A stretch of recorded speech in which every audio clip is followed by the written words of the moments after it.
বন্ধ হলো চাঁপাইনবাবগঞ্জ, রাজশাহী ও নাটোর থেকে ঢাকাগামী বাস চলাচল।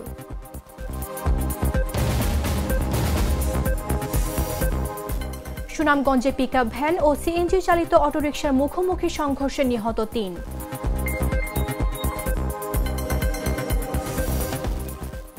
মংলায় ড্রেজিংয়ের বালু ফেলে চিংড়ি ঘের ভরাটের প্রতিবাদে মানববন্ধন।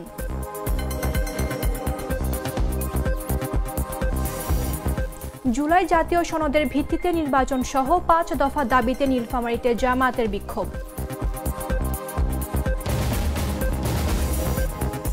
এবং সরবরাহ কম আর চাহিদা বেশি থাকায় চাঁদপুরে কেজিতে ২০০ টাকা পর্যন্ত বেড়েছে ইলিশের দাম।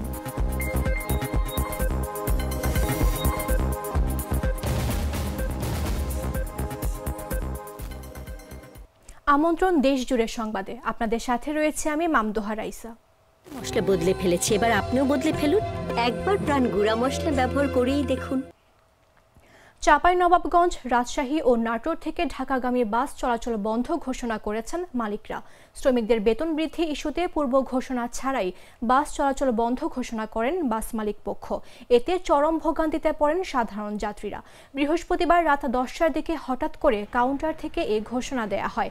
সংশ্লিষ্ট সূত্র জানায়, এতদিন রাজশাহী থেকে ঢাকায় প্রতি ট্রিপে একজন চালক ১,২৫০, সুপারভাইজার ৫০০ টাকা এবং সহকারী ৪০০ টাকা পেতেন।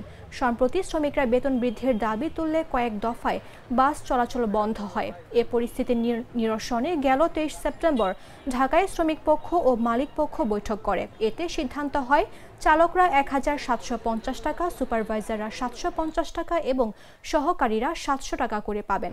শুক্রবার থেকে নতুন বেতন কার্যকর হওয়ার কথা ছিল, কিন্তু এর আগেই মালিক পক্ষ বেশি বেতন দিতে রাজি নয় জানিয়ে বৃহস্পতিবার রাতে বাস বন্ধের ঘোষণা দেন।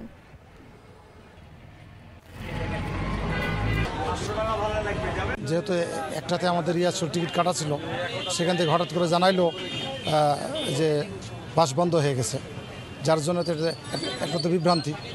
অনেক কষ্ট করে অন্য জায়গা থেকে টিকিট ম্যানেজ করতে হয়েছে। গাবতলীতে হানিফে টিকিট করছিলাম গতকালকে, তো আজকে বললো যে ধর্মঘটের জন্য আমাদের টিকিটটা বন্ধ, মানে বাসটা বন্ধ আর কি, তো আপনি টিকিটটা নিয়ে আসেন, টিকিটটা ক্যান্সেল করে আপনি টাকা ফেরত নিয়ে যান। সুনামগঞ্জে পিকআপ ভ্যান ও সিএনজি চালিত অটোরিকশার মুখোমুখি সংঘর্ষে ৩ জন নিহত হয়েছেন। শুক্রবার সকালে শান্তিগঞ্জ উপজেলার পাগলাবাজার এলাকায় সুনামগঞ্জ সিলেট মহাসড়কে এ দুর্ঘটনা ঘটে। পুলিশ ও স্থানীয়রা জানান, সুনামগঞ্জ থেকে যাত্রী নিয়ে একটি সিএনজি চালিত অটোরিকশা সিলেটের উদ্দেশ্যে যাচ্ছিল। এ সময় শান্তিগঞ্জ উপজেলার সুনামগঞ্জ সিলেট মহাসড়কের পাগলাবাজারের বাঘের কোনা এলাকায় সিলেট থেকে আসা একটি পিকআপের সঙ্গে সিএনজির মুখোমুখি সংঘর্ষ হয়। এতে ঘটনাস্থলেই সিএনজিতে থাকা এক নারী ও চালকের মৃত্যু হয়। এছাড়া আহত অবস্থায় প্রথমা চৌধুরীকে শান্তিগঞ্জ উপজেলা স্বাস্থ্য কমপ্লেক্সে নিয়ে যাওয়া হলে হাসপাতালের চিকিৎসকরা তাকে মৃত ঘোষণা করেন। শান্তিগঞ্জ থানার ভারপ্রাপ্ত কর্মকর্তা মোহাম্মদ আব্দুল আহাদ বলেন, পিকআপ অটোরিকশা সংঘর্ষে মা, মেয়ে সহ ৩ জনের মৃত্যু হয়েছে। পিকআপ চালককে আটক করা হয়েছে।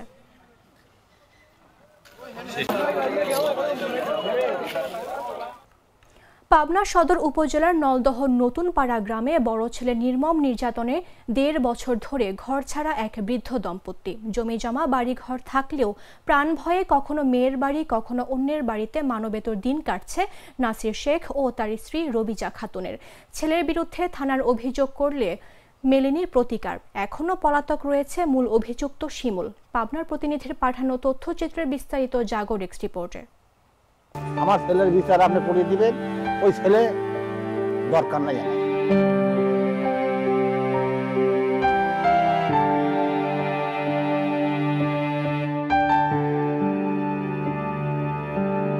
আমার মতন মা যেতে তোমার থাকে, তাহলে তুমি বুঝতে চাবে কি? স্ত্রী রবিজা খাতুনকে নিয়ে ১.৫ বছর ধরে বাড়ি ছাড়া নাসির শেখ। কখনো মেয়ের বাড়ি, আবার কখনো অন্যের বাড়িতে আশ্রয় থাকতে হচ্ছে এই বৃদ্ধা দম্পতির। জমি জমা ঘরবাড়ি সব থাকলেও এখন যেন কিছুই নেই তাদের। ভাগ্য পরিবর্তনের আশায় কয়েক বছর আগে ৩ বিঘা জমি বিক্রি করে শিমুলকে বিদেশ পাঠান বাবা নাসির। কিন্তু বাবার আশার গুড়ে বালু ঢেলে টাকা নষ্ট করে দেশে ফিরে মাদক ও জুয়ার অন্ধকার জগতে জড়িয়ে পড়েন তিনি। এরপর প্রতিনিয়ত বাবা ভাই বোনদের কাছে টাকা দাবি করতে থাকেন, না দিলেই বাবা মাকে মারধর করতেন শিমুল। সেদিনই আপনার ওই জামাটা তুলে দানা পানি দিচ্ছি, ও জায়গা এই বেটা শালা মই থইতে কি করিস, তাই মই তো থই আমি কি মই থই তোকে তো টাকা দিতি। আর একটা কথা নেই, এই ধানে ধানে ঘুষিয়ে গেলে হ্যাঁ মাটির দাঁত এই নেন নাই, মাটির দাঁত ভাই এখন আছে আমাকে। আর পড়ে গেছি যখন জ্ঞান নাই সেখানে এই যা লাগতেছে, খালি এই যা লাগতেছে। ছেলের বিচার আমি চাই, আমার ছেলের বিচার আপনি করিয়ে দিবেন, ওই ছেলে দরকার নাই আমার। এ ঘটনার পর ছেলের বিচার চেয়ে পাবনা সদর থানায় লিখিত অভিযোগ দিয়েছেন এই বৃদ্ধ দম্পতি। তবে তাতেও প্রতিকার মিলছে না বলে দাবি তাদের। হাসপাতালে লেসায় তাক চিকিৎসা করে বাড়িতে আসলাম, কিন্তু কোনো কেস কাছারি করলাম না। কয় প্রধানের কাছে করলাম, কয় যে বারবার তো হচ্ছে আপনার ছেলে মামা, আমরা কি করবো, আমরা বিরক্ত ভোগ। অভিযোগের ভিত্তিতে আরিফ নামের এক অভিযুক্তকে গ্রেফতার করা হয়েছে বলে জানান পাবনা সদর থানার ভারপ্রাপ্ত কর্মকর্তা আব্দুস সালাম। বাকি আসামিকে গ্রেফতারের অব্যাহত চেষ্টা রয়েছে। যে হাতুড় দিয়ে সে আঘাত করেছে সে হাতুড়ে আমরা জব্দ করেছি। আমরা এটা নিয়ে আমরা কাজ করছি এবং আমার তদন্তকারী অফিসার বাকি আসামিকে ধরার জন্য অভিযান অব্যাহত আছে। গ্রেফতারের চেষ্টা অব্যাহত রয়েছে উল্লেখ করে এই পুলিশ কর্মকর্তা বলেন, দ্রুত তাদের আটক করতে হবে। মামদুহা রাইসা, জাগো নিউজ। গ্লিটারের টুইন লেমন ও অ্যান্টিব্যাকটেরিয়াল ফর্মুলা বাসনকে চকচকে জীবাণুমুক্ত করে আমাদের দেয় গ্লিটার গ্যারান্টি। মংলায় জোরপূর্বক ড্রেজিংয়ের বালু ফেলে চিংড়ি ঘের ভরাটের প্রতিবাদে মানববন্ধন করেছেন ক্ষতিগ্রস্ত শত শত নারী পুরুষ। শুক্রবার দুপুরে জয়মনির কাটাখালী এলাকায় এ মানববন্ধন কর্মসূচি পালন করেন ভুক্তভোগী চিংড়ি ঘের ও জমির মালিকেরা। এ সময় ক্ষতিগ্রস্তরা বলেন, সম্প্রতি একটি ড্রেজিং কোম্পানির কোনো রকম অধিগ্রহণ ছাড়াই জোরপূর্বক রাতের আধারে তাদের ২০ একর জমির ১৫টি চিংড়ি ঘের ড্রেজিংয়ের বালু ফেলে ভরাট করেছে। এতে তাদের কয়েক লাখ টাকার ক্ষতি হয়েছে। অবস্থায় এখন তারা নিঃস্ব হয়ে পড়েছেন। অবিলম্বে এই ড্রেজিং কোম্পানিকে আইনের আওতায় এনে ভুক্তভোগীদের ক্ষতিপূরণের দাবি করেন তারা। এ সময় ক্ষতিগ্রস্ত চিংড়ি চাষিরা ছাড়াও স্থানীয় বিভিন্ন রাজনৈতিক দলের নেতৃবৃন্দরা বক্তব্য রাখেন। এখানে কিছু জমি নাকি শুনছি বিক্রি হয়েছে টুকটাক, কিন্তু এখন জানতে পারলাম যে সমস্ত জমিতে নাকি বালি ভরে দিচ্ছে। এর অধিকাংশ জমির মানুষের রেকর্ডীয় সম্পত্তি। এই গরিব মানুষরা এই জমি জমাগুলোর পরে ঘেরবেরি করে তারা বসবাস করে জীবন নির্বাহ করে। কোম্পানি জমি কিনেছে আসলে লুৎফর আমিন দিয়েই, অনেকে জমিগুলো লুৎফর আমিনের মিডিয়ায় থাকেই কোম্পানিটা কিনছে। আমার দাবি হয়েছে এই যে কোম্পানিটা জমি কিনছে তাদের জমি, তারা আমিন দিয়া নির্ধারণ করিয়া মাইপিয়া লাল নিশান টানাইয়া এবং তাদের ডাইক দিয়া তাদের জায়গায় বালি ফেলাওক, তাতে আমার আপত্তি নাই। জুলাই জাতীয় সনদের ভিত্তিতে আগামী ফেব্রুয়ারিতে জাতীয় নির্বাচন আয়োজন সহ ৫ দফা দাবিতে নীলফামারীতে বিক্ষোভ সমাবেশ ও মিছিল করেছে বাংলাদেশ জামায়াতে ইসলামী। শুক্রবার সকালে জেলা শহরের ডিসি মোড় থেকে একটি বিক্ষোভ মিছিল বের হয়। মিছিলটি শহরের বিভিন্ন সড়ক প্রদক্ষিণ শেষে সমাবেশে পরিণত হয়। সমাবেশে বক্তারা বলেন, আগামী জাতীয় নির্বাচনে উভয় কক্ষে পিআর পদ্ধতি চালু করতে হবে। পাশাপাশি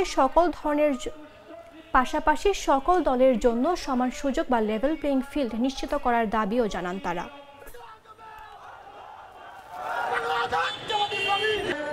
বাংলাদেশ স্বাধীন হওয়ার 50 বছর অতিবাহিত হওয়ার পর জনগণ তাদের বয়কট করে। এক সপ্তাহ পর পদ্মা মেঘনা নদীতে ইলিশ সহ সব ধরনের মাছ শিকার নিষিদ্ধ হতে যাচ্ছে। সরকারের জারি করা ২২ দিনের নিষেধাজ্ঞা শুরুর আগে শেষ সময়ে দেশের অন্যতম বৃহৎ মৎস্য অবতরণ কেন্দ্র চাঁদপুর বড় স্টেশন মাছঘাটে জমে উঠেছে ইলিশের বাজার। তবে সরবরাহ কম আর চাহিদা বেশি থাকায় প্রতি কেজিতে ইলিশের দাম বেড়েছে গড়ে ১০০ থেকে ২০০ টাকা। শুক্রবার সাপ্তাহিক ছুটির দিনে বড় স্টেশন মাছঘাটে ঢাকা সহ দেশের বিভিন্ন জেলা থেকে ক্রেতারা ইলিশ কিনতে ভিড় জমান। তবে দামের ঊর্ধ্বগতির কারণে চাহিদা অনুযায়ী ইলিশ কিনতে না পেরে হতাশ হয়ে পড়েন অনেকে। অনেক ক্রেতা ঘুরে ফিরে শেষ পর্যন্ত খালি হাতে বাড়ি ফিরেছেন। চাঁদপুর বড় স্টেশন মাছঘাট দেশের অন্যতম বৃহৎ ইলিশের আড়ত। মৌসুম জুড়ে এখানকার ইলিশ সারা দেশে সরবরাহ করা হয়। তবে নদীতে ইলিশ ধরা বন্ধ হয়ে গেলে বাজারে সরবরাহ বন্ধ হয়ে যাবে। ফলে আগামী ৩ সপ্তাহ ইলিশের বাজার একেবারেই ফাঁকা থাকবে।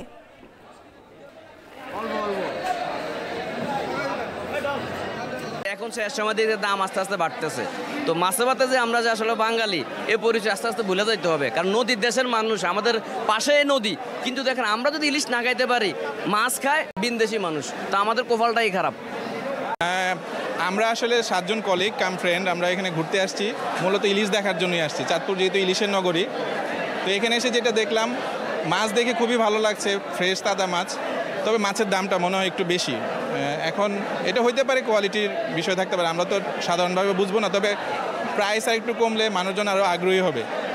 এখন ইলিশের সিজনের লাস্ট সময়, যে আপনার ইলিশের আমদানি কম, বড় মাছ একদম নাই বললেই হয়। বড় মাছের আমদানি একদমই কম।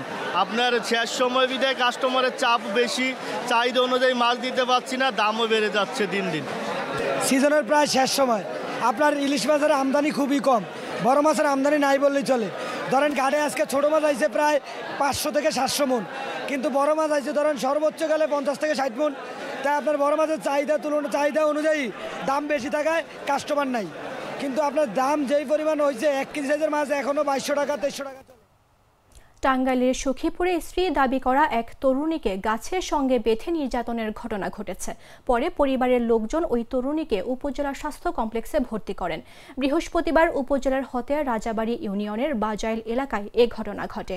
এ ঘটনার একটি ভিডিও সামাজিক মাধ্যমে ভাইরাল হয়েছে, ফলে এলাকায় ব্যাপক চাঞ্চল্যের সৃষ্টি হয়। স্থানীয়রা জানায়, ওই তরুণীর সঙ্গে পার্শ্ববর্তী হতেয়া রাজাবাড়ি ইউনিয়নের বাজাইল গ্রামের বাসিন্দা আব্দুর রশিদের প্রেমের সম্পর্ক চলছিল। পরে তারা আদালতে নোটারি পাবলিকের মাধ্যমে বিয়ে করেন। বিয়ের পর আব্দুর রশিদ তার আত্মীয় স্বজনের বাড়িতে তরুণীকে নিয়ে রাতও কাটান। বৃহস্পতিবার বিয়ের কাগজপত্র নিয়ে স্ত্রীর দাবিতে রশিদের বাড়িতে গেলে গাছের সঙ্গে বেঁধে মারধর করা হয়। খবর পেয়ে পরিবারের লোকজন তরুণীকে উদ্ধার করে সখীপুর উপজেলা স্বাস্থ্য কমপ্লেক্সে ভর্তি করেন।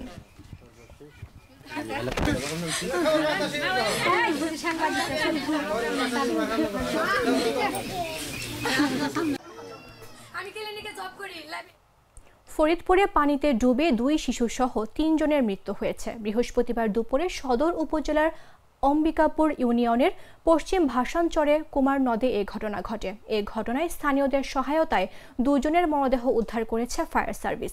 স্থানীয় সাগর মোল্লা বলেন, দুপুরে বাড়ির পাশে কুমার নদে গোসল করতে গিয়ে 2 শিশু সোয়াদ ও তৌসিফ পানিতে ডুবে যায়। তাদের উদ্ধার করতে গিয়ে দাদি সহ 3 জন নিখোঁজ হন। ফরিদপুর সদর উপজেলার কাপড় ইউনিয়নের পশ্চিম ভাসানচর চৌধুরী বাজার এলাকায় কুমার নদে এ ঘটনা ঘটে। তৌসিফ ও সোয়াদ ভাসানচর প্রাথমিক বিদ্যালয়ের 1ম ও 2য় শ্রেণীর ছাত্র। তাদের নিখোঁজ হওয়ার বিষয়টি সঙ্গে সঙ্গে কেউ বুঝতে পারেনি। বিকেল 5:30টার দিকে নদীতে 2টি মৃতদেহ ভাসতে দেখে স্থানীয় জনতা ফায়ার সার্ভিসকে খবর দেয়। মরদেহ উদ্ধার করলে পরিচয় জানতে পারে। ফরিদপুর ফায়ার সার্ভিসের স্টেশন কর্মকর্তা মোহাম্মদ নিসার আলী বলেন, সন্ধ্যা 6টার দিকে সেখানে গিয়ে তাদের উদ্ধার করলে মরদেহের পরিচয় জানা যায়। এ সময় অপর আরেক শিশু নিখোঁজ রয়েছে। ভাসানচর চৌধুরী বাজার সংলগ্ন কুমার নদীতে গিরাজউদ্দিন মির্ধার স্ত্রী মালেকা বেগম তার 2 ছেলের পুত্রকে নিয়ে গোসল করতে নদীতে যায়। যাওয়ার পরে অনেক সময় অতিবাহিত হওয়ার পরে, অনেক খোঁজাখুঁজির পরে তাদের না পেয়ে এলাকার লোকজন জড়ো হয় নদীর পাড়ে। এরপরে 2 জনের সন্ধান মিলে মালেকা বেগম এবং তার পুত্র জহুরুল ইসলাম এর ছেলে তৌসিফের, এবং সোয়াদ আরেক ছেলের পুত্র সোয়াদ, তার খোঁজ এখনো পাওয়া যায়নি। আমাদের ডুবুরি দল এসেছিল, ফায়ার সার্ভিসের পুলিশ, থানা পুলিশ কর্মকর্তারা এসেছিলেন। তারা অনেক খোঁজাখুঁজি করেছেন, এলাকাবাসী অনেক খোঁজাখুঁজি করেছে। এখন পর্যন্ত সোয়াতের সন্ধান পাওয়া যায়নি। আমরা সংবাদ শেষ করার পূর্বে শিরোনামগুলো জানিয়ে দিচ্ছি আরও একবার। বন্ধ হলো চাঁপাইনবাবগঞ্জ, রাজশাহী ও নাটোর থেকে ঢাকাগামী বাস চলাচল।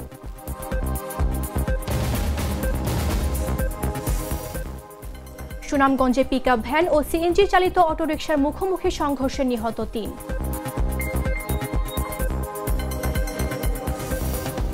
মংলায় ড্রেজিংয়ের বালু ফেলে চিংড়ির ঘের ভরাটের প্রতিবাদে মানববন্ধন।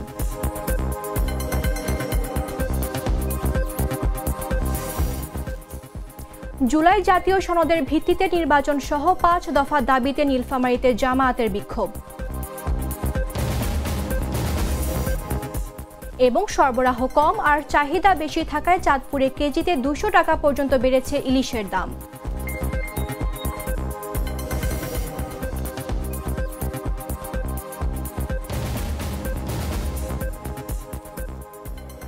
দর্শক, এই ছিল এখনকার মতো। প্রতি মুহূর্তে সর্বশেষ খবর জানতে ভিজিট করুন jagonews24.com।